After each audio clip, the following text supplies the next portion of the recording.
কি আমি অ্যাপ্লাই করব আর কিভাবে করব। তো অ্যাপ্লাই করার জন্য আমি দেখে দিচ্ছি মিনু ঠাকুরকে, ওর উপর আমি অ্যাপ্লাই করে দেখাচ্ছি। চলো। তো প্রথমেই এই যে রেঞ্জটা আছে,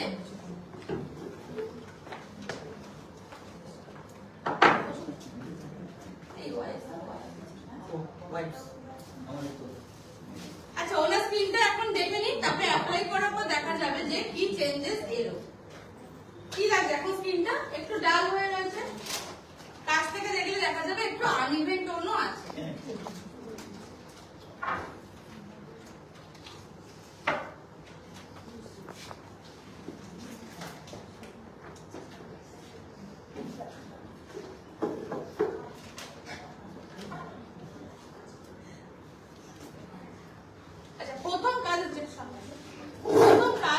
যখনই আমরা স্কিনের কোনো প্রোডাক্ট ইউজ করব বা আমরা করে দেখাচ্ছি, ওপরে যে ধুলো ময়লাটা সেটা কিন্তু আগে আমরা ক্লিন করে নেব। ধুলো ময়লার ওপরে কিন্তু আমরা কোনো প্রোডাক্ট ইউজ করব না। তো আমাদেরই আরবান কালারের ওয়াইপস দিয়ে আমি মুখটা ক্লিন করে নিচ্ছি।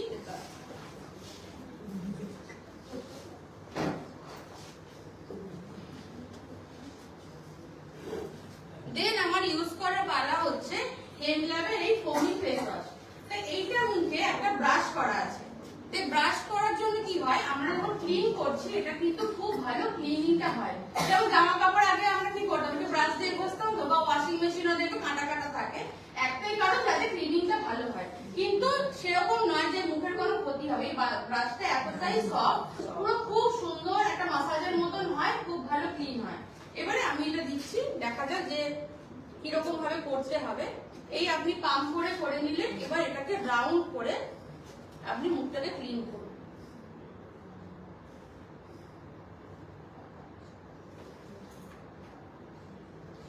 এর মধ্যে যে ইনগ্রেডিয়েন্টস গুলো আছে তার মধ্যে ম্যাক্সিমামটাই এসছে সুইজারল্যান্ড আর জার্মানি থেকে। এই যে হেমসিড মানে হেমল্যাব যে আমরা রেঞ্জটা ইউজ করছি তার মধ্যে এটার নাম এটা কেন, তার মধ্যে এখানে হেমসিড অয়েল আছে, যার জন্য এটার নাম হচ্ছে হেমল্যাব রেঞ্জ।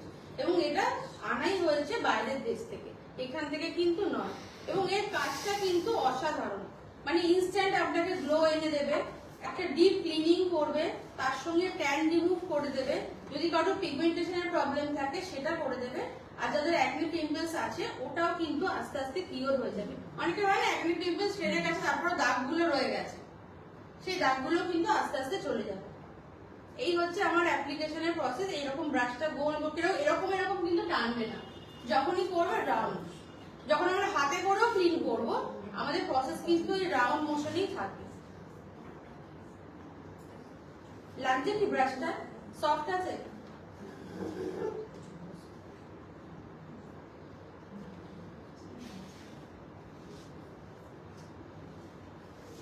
আমাদের ক্লিন করা হয়ে গেল।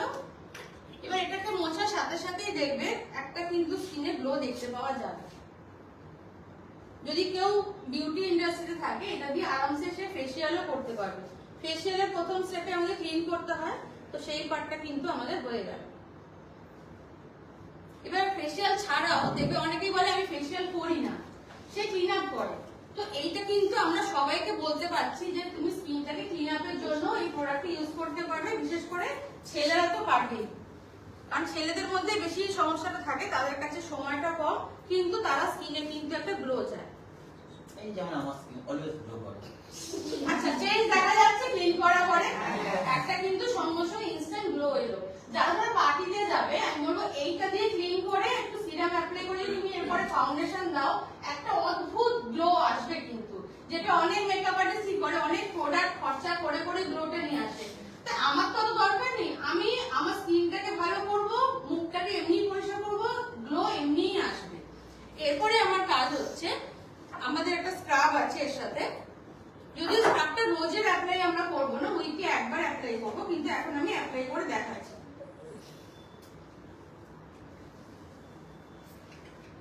স্ক্রাব আমরা কেন ইউজ করি? স্ক্রাব ইউজ করার কারণ হচ্ছে আমাদের স্কিনের উপরে যে ডেড সেলটা জমে গেছে, সেই ডেড সেলটাকে আমাকে রিমুভ করতে হবে। অনেকে এই পার্টটাকে স্কিপ করে যায়, যে স্ক্রাবিং ব্যাপারটা একদমই করে না। তো আমি বলবো যারা স্ক্রাব একদমই ইউজ করছো না বা করো না অবশ্যই বলো, কারণ হচ্ছে আমি ডেড সেলটাকে না তুলে দিই স্কিনের উপর থেকে, আমি যতই অ্যান্টি এজিং ক্রিম মাখি বা যাই মাখি আমার স্ক্রাবটাও আমি অ্যাপ্লাই করে নেবো।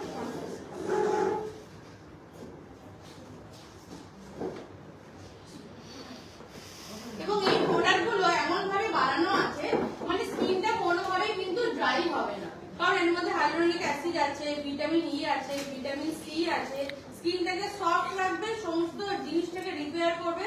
যারা অ্যান্টি এজিং এর জন্য চাইছে তাদেরও কিন্তু এটা খুব উপকার দেবে। এবং দানাগুলো কিন্তু সফট আছে, এমন খুব একটা হার্ড বা বড় বড় দানা নেই। তোমার কিরকম ফিল হচ্ছে? ঠিক আছে, সফট আছে।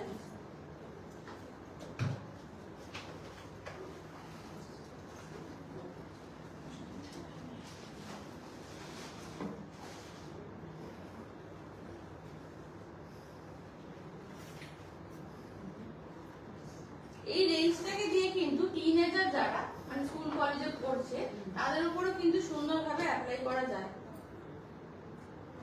ঘরে বসেই করে নিতে পারবে আরামসে। পুজো আসছে, যাদের বাড়িতে এরকম মানে 15, 16 বা 14 বছরের এরকম বাচ্চা আছে তাদের কিন্তু অনায়াসে তোমরা দিতে পারবে। মানে আমার মেয়ের সব বন্ধুরা আসে তো আমার কাছে, সেই জন্য আমি এটা খুব জোর গলায় বলতে পারছি। ওদেরকে আমি এটা দিয়ে সব পুজোর সময় একদম বানিয়ে দিই, ট্যান্টি বানিয়ে দিই।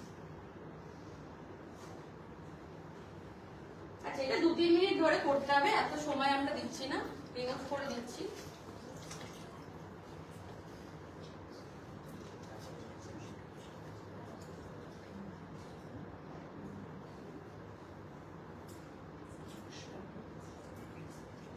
করা যাবে তো, যেটুকুনি দেখালাম। একদম হালকা হাতে করবে কিন্তু, অনেকে কি করে স্ক্রাবটা অনেক জোরে জোরে প্রেস করে, একদমই না, স্কিনটা কিন্তু ছড়ে যাবে। একদম হালকা হাতে করবে, যার উপরে করবে সে কিন্তু খুব মানে ভালো বেনিফিটটা পাবে। গ্লো এসে গেছে।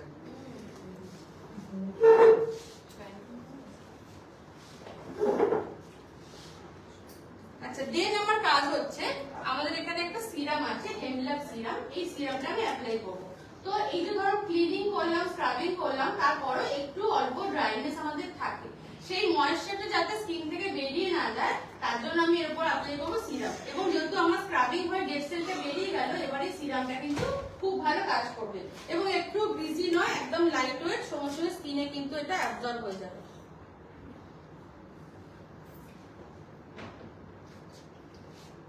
তো কতটুকুনি কম পরিমাণ লাগে সেটা দেখে নেওয়া দরকার। এত এত প্রোডাক্ট কিন্তু আমাদের ইউজ করতে লাগে না, একটু অল্পতেই আমার পুরো মুখটা হয়ে যাবে।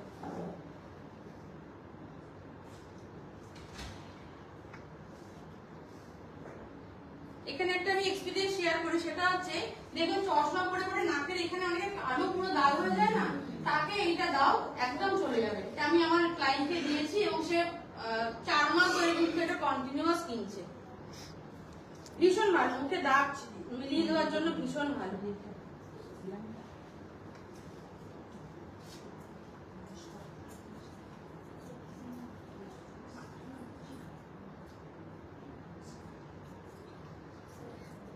নরমালি একটা ফেশিয়াল করতে কতক্ষণ সময় লাগে? যারা করে কতক্ষণ লাগে? ঘন্টা খানেক লাগে। মোটামুটি কত টাকা খরচ হয়? 500 5,000 5,000 না, 500 আছে। ঠিক আছে, একটা অ্যাভারেজ ধরলাম, 1000 টাকা ধরলাম। একটা ফেশিয়াল করতে আমার 1 ঘন্টা লাগছে, 1000 টাকা খরচা হচ্ছে। এখানে কতক্ষণ লাগলো আপাতত? যদিও আমি এটা যা করি বাই প্রফেশনালি আমি করি, ফেশিয়াল করি লোকে, কিন্তু তা সত্ত্বেও আমি বলবো যে ওই ফেশিয়াল করতে যে সময় আর যে টাকাটা খরচ হয় তার থেকে অনেক কম সময়, অনেক কম খরচে আমি কিন্তু ফেশিয়াল গুলো দিতে পারছি। আমার সিরাম পুরো অ্যাবজর্ব হয়ে গেল।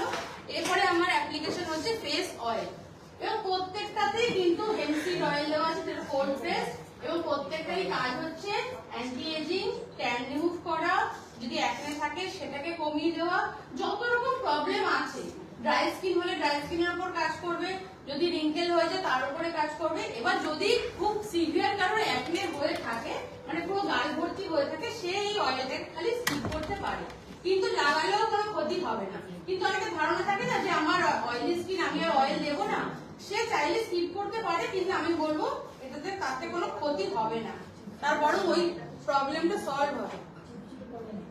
জাস্ট 2 ড্রপ আমি অয়েল দিলাম। যারা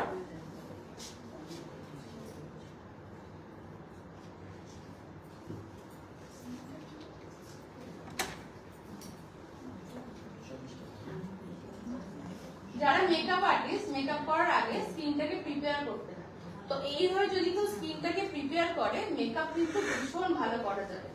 আমরা একমাত্র মেকআপটা করতে পারি না, স্কিনটা ড্রাই থাকে, আমরা ব্লেন্ড করতে পারি না। তা আমি যদি পুরো এরকম করে প্রিপেয়ার করি আমি সুন্দর মেকআপটা করতে পারবো। আচ্ছা, অয়েল লাগানোর পরে কি লাগছে এবারে? এবং এটা কিন্তু চটচটে নয়, অয়েল আছে বাট চটচটে নয়, এটা খানিকক্ষণ পরে পুরো অ্যাবজর্ব হয়ে যাবে। আমাদের মিটিংটা তো এখন 8 ঘন্টা চলবে, 8 ঘন্টা পরে ওর মুখটা দেখবেন কতটা শাইনি হয়ে গেছে। আচ্ছা, প্রোডাক্ট গুলো এমন করে আমাদের সাজানো রয়েছে যাতে আমার স্কিনটা একটা নর্মাল জায়গায় এসে যায়।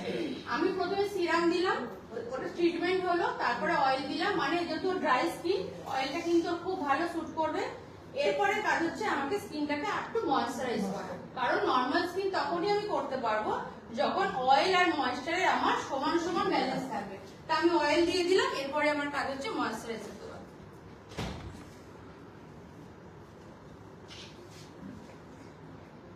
কতটুকুনি নিয়েছি আমি দেখিয়ে দিই, এইটুকুনি ময়েশ্চারাইজারই হয়ে যাবে। কিন্তু দেখা যায় যারা এমনি বাজার চলতি ময়েশ্চারাইজার পুরো হাতে এরকম ঢেলে কিন্তু গোটা মুখে মাখে, একটা ভুল প্রসেস, দ্বিতীয় কথা অত প্রোডাক্ট লাগবে না, খুব সামান্য প্রোডাক্টই আমাদের কাজ হয়ে যাবে। এবং অয়েলি স্কিন বা অ্যাকনে স্কিনেতে ওরা ময়েশ্চারাইজারও মাখতে চায় না যে আমার মুখটা তেল তেলে হয়ে যাবে, এইটা কিন্তু একটুও তেল তেলে নয়, তারা আরামসে ইউজ করতে পারবে। আর একটা হয় না খুব সেনসিটিভ স্কিন, সে কিছুই ব্যবহার করতে পারছে না, তাকে চোখ বন্ধ করে কিন্তু আমরা হেমল্যাবটা দিতে পারি। এমনই একটা রেঞ্জ এইভাবেই বানানো হয়েছে, আমরা সবাইকে একদম বিনা রিস্কে দিতে পারি।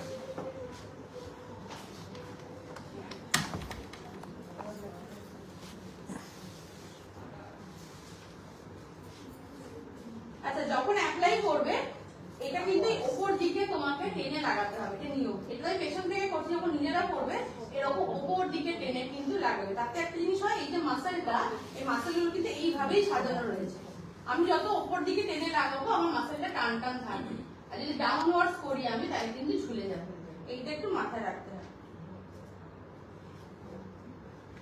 ব্যাস, আমাদের অ্যাপ্লিকেশন শেষ। বলো দেখতে কিরকম লাগছে আর কতক্ষণ লাগবে? জাজ করার জন্য এবার একটু ড্রাই হতে হবে, ড্রাই হতে গেলে একটু শাইন কিন্তু আরো বেড়ে যাচ্ছে।